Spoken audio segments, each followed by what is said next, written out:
Selamat datang di Lintas Harta Tech in 5 Season 2 Episode 5. Di sini kita mau bahas lebih lanjut tentang SOC ekosistem, yang mana akan lebih banyak menjelaskan bahwa SOC itu tidak bisa berdiri sendiri.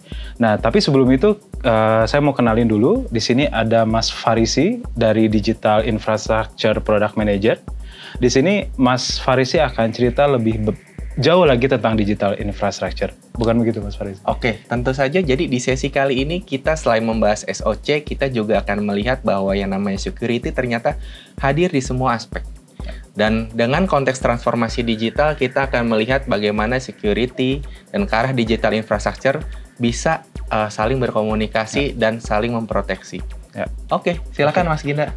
Iya, jadi kalau kita ngelihat SOC ekosistem, kita bisa gambarkan seperti ini.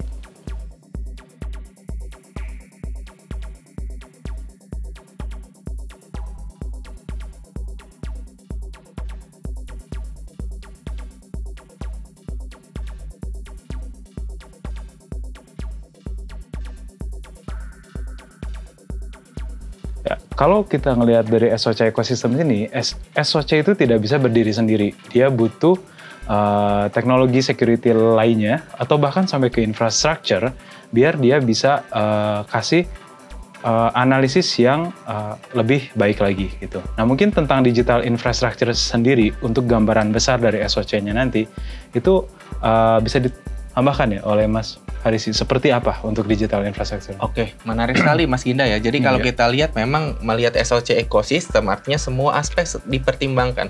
Mulai dari endpoint, infrastruktur, di situ ada server, ada network, ada storage, software defined yang sekarang lagi tren ada di cloud, dan tentu saja ya basis dari firewall itu sendiri. Nah, ketika kita berbicara tentang ekosistem, tentu kita akan melihat dari sisi infrastruktur akan seperti apa di tiap lokasi.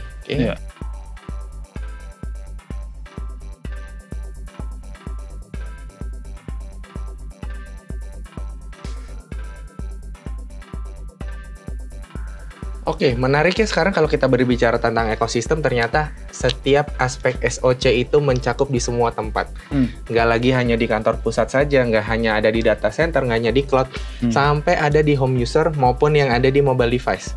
Artinya kalau kita lihat sekarang security juga hadir di aspek manapun. Oke, berbicara tentang transformasi digital, berarti kita melihat sekarang sudah tidak ada lagi batas antara ekosistem manapun, baik yang ada di cloud sampai yang ada di rumah. Nah, terkait dengan transformasi digital gitu ya, ternyata juga membawa semua aspek infrastruktur itu ke ranahnya connectivity. Nah, di connectivity sendiri kita nanti akan membahas SD-WAN, Mas Ginda, di sesi berikutnya. Nah, bagaimana SD-WAN dan transformasi digital bisa membantu banyak perusahaan untuk bisa survive, untuk bisa compete terdampak dari efek pandemi COVID-19 maupun dari aspek new normal yang sekarang kita sedang jalani. Kalau gitu, jadi dengan adanya transformasi digital ini, dengan segala kelengkapan di belakangnya, jadi sebetulnya sudah tidak bisa dipisahkan lagi ya, sudah tidak bisa berdiri sendiri-sendiri lagi. Untuk mendukung kolaborasi yang seutuhnya, juga tetap harus melihat security-nya juga, gitu ya kurang lebih.